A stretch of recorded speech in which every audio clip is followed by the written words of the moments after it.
dans la vie, n'a pas eu que des choses amusantes à vivre. Mais sur la fin de sa vie, il avait acquis une très grande sagesse et il était heureux. Surtout, je veux dire ça parce que Sylvie, son épouse, est là et que je pense que c'est la seule femme qui l'ait vraiment rendu heureux. C'était parce que vous avez vu, sa vie était quand même mal partie, tombée par des histoires de famille très pénibles.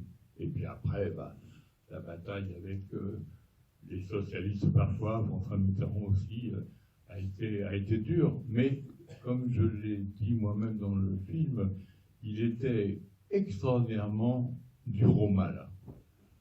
Quand on habite à Conflans, quand on est passionné de politique, quand on est socialiste, on commence petit à petit à accumuler des connaissances sur Michel Rocard, sur son travail au niveau national, puis ce qu'il a fait à Conflans. Mais là, j'ai découvert beaucoup de dimensions que je ne connaissais pas sur cet angle corse. Et cette capacité à faire corps avec les revendications régionalistes. Et en fait, on lui trouve une grande cohérence avec son esprit décentralisateur, dont il a fait preuve aussi à Conflans, etc.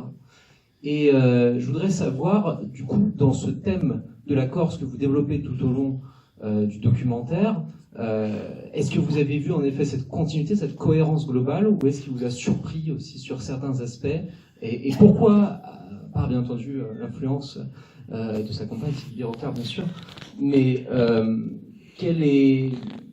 en quoi ça a pu vous conforter ou vous désarçonner dans ce que vous partiez comme connaissance du personnage? Quand je fais un film, il faut un parti pris. Je ne peux pas démarrer un film comme j'ai fait par exemple sur Mitterrand ou sur Defer ou sur De Gaulle même, j'en ai fait un sur De Gaulle, c'est de trouver le parti pris. Et sur Michel Rocard, c'était très complexe de choisir la manière dont j'allais traiter ça.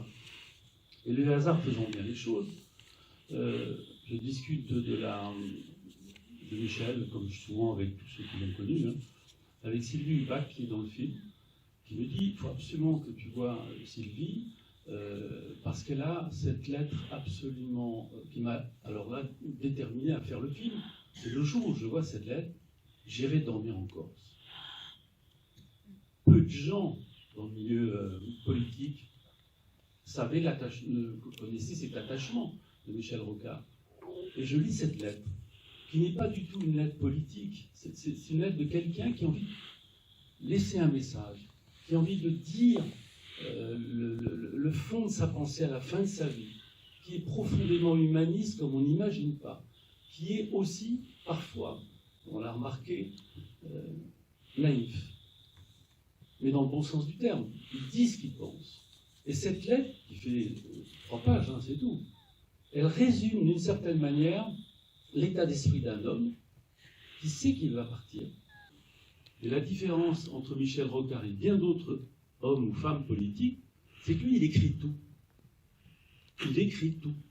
Et le patrimoine manuscrit est formidable. Puisque, d'abord, il y a une patte, on reconnaît un style Rocard tout de suite, et dans la forme et sur le fond, mais surtout avec cette espèce de ligne diagonale que l'on voit et qui permet de l'identifier. Voilà. Bon, tout ça, évidemment, dans le bouquin, c'est extrêmement plus développé. Je comprends votre question, mais vous voyez, la réponse, c'est ça. C'est-à-dire que j'ai un parti pris, on construit une histoire. Oui, merci, bonsoir à tous. Laurent Ross, maire de Conflans.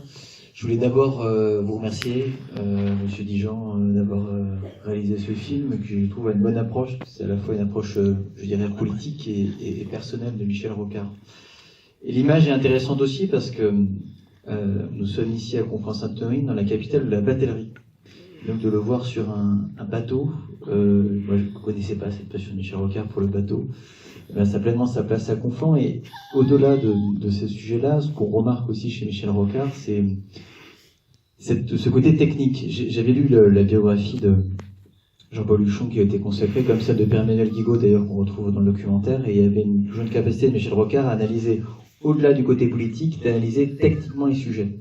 Au fond, quand on voit cette image du congrès de Metz en 1979, où il renonce de lui-même à se présenter à l'élection présidentielle, à se présenter à la candidature au sein même du Parti Socialiste, je me dis au fond, finalement, est-ce qu'il en avait vraiment envie d'être président de la République? C'est une bonne question, mais je vais laisser Jean-Paul répondre. Oui, il avait évidemment envie d'être, parce que c'était un homme de la Ve République, il croyait à la constitution de la Ve République. Il n'a jamais, par exemple, été proportionnaliste. Il a toujours été sur le scrutin majoritaire. C'est avec quoi moi j'étais pas du tout d'accord. Comme on voit bien aujourd'hui les ravages de ce que développe une conception trop étroite de la majorité. Est-ce qu'il en avait envie avec Jean-François et tous les membres de l'association, on l'a vu quand même très fortement tendu vers cet objectif. Cher Sylvie Rocard, cher Jean-Michel Dian, chers amis, et cher Jean-Paul et cher Jean-François, la première fois que je suis venu à Conflans, c'était en 93. J'y suis venu pour faire la campagne de Michel Rocard.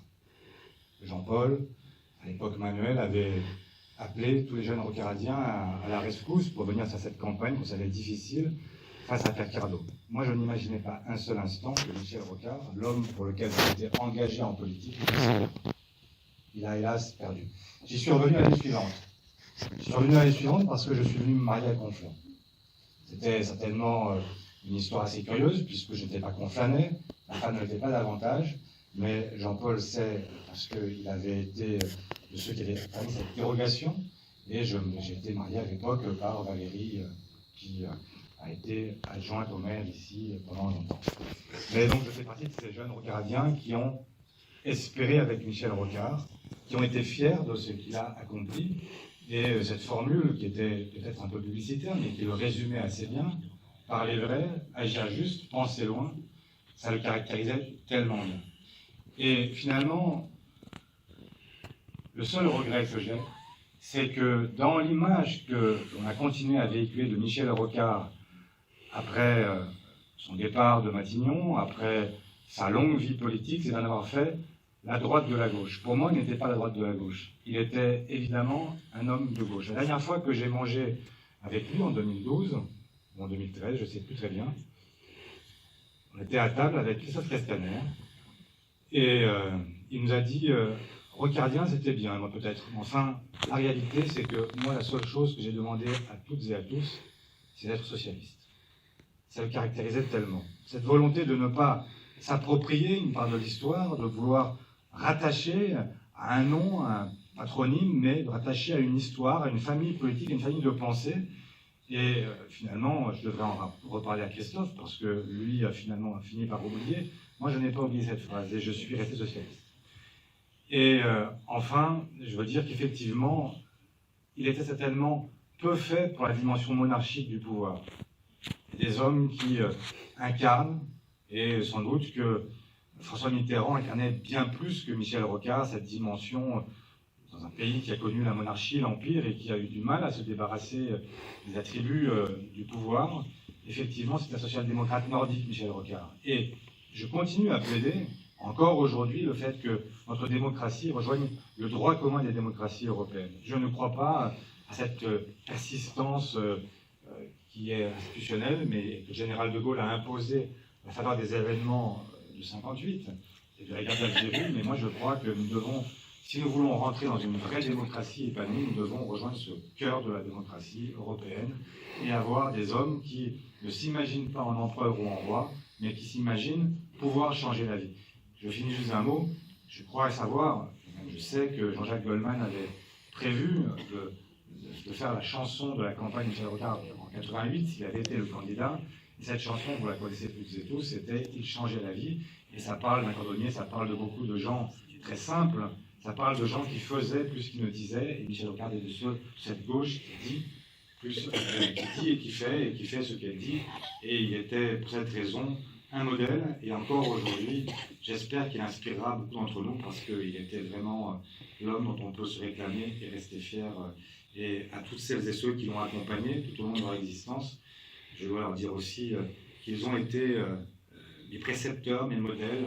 Jean-Paul a été le premier qui est venu me soutenir dans une campagne électorale. Et cette famille-là, j'en suis, et Je n'oublie pas d'où je viens et je devrais donner aussi une indication à celles et ceux qui parfois doutent des alliances conclues. Ça donne aussi une indication de là où je veux aller. Voilà.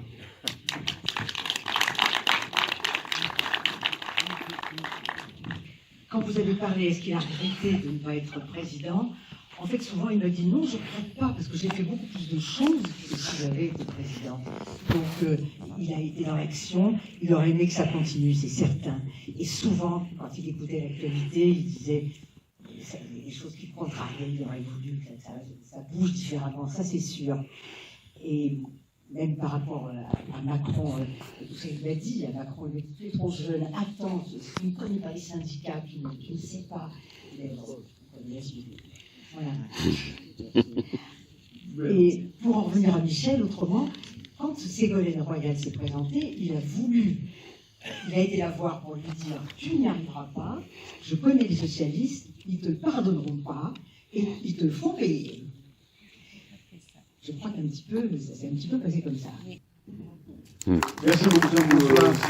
Jean-François, je vais prendre la parole. Les anciens de la Maison de Jeunes qui sont présents ici, que je vois, que je ne reconnais pas certains parce que je suis arrivé ici en 71, je tenais à dire que Michel Rocard, le premier geste qu'il a fait pour la jeunesse, ça a été de créer la Maison des Terrasses, qui était un château qui appartenait à l'Éducation nationale. Et c'est vrai que quand on a dit à Michel Rocard, on va partir en Chine, 400 jeunes vont partir de Conflans pour un train pour la paix, il m'a dit, mais Claude, t'es fou, il faut 3 mois de négociation avec la Chine pour aller en Chine avec 10 fonctionnaires. Eh bien, il y a 400 jeunes qui sont partis de Conflans et qui ont été effectivement en Chine. Et il avait accepté l'idée du conseil d'animation qui était de générer toutes les associations qui voulaient participer à l'animation de la ville. Et moi, tous ces anciens que je vois, qui ont quasiment mon âge, 80 ans à peu près, eh bien, grâce à Michel, on a quand même pu avoir ça. Et puis, je tiens à remercier ceux qui nous ont continué, Patricia Delcourt, Sandra Merveille, etc., qui ont relevé le flambeau, et vive la jeunesse, parce que regardez les beaux jeunes que vous êtes à 80 ans, c'est formidable.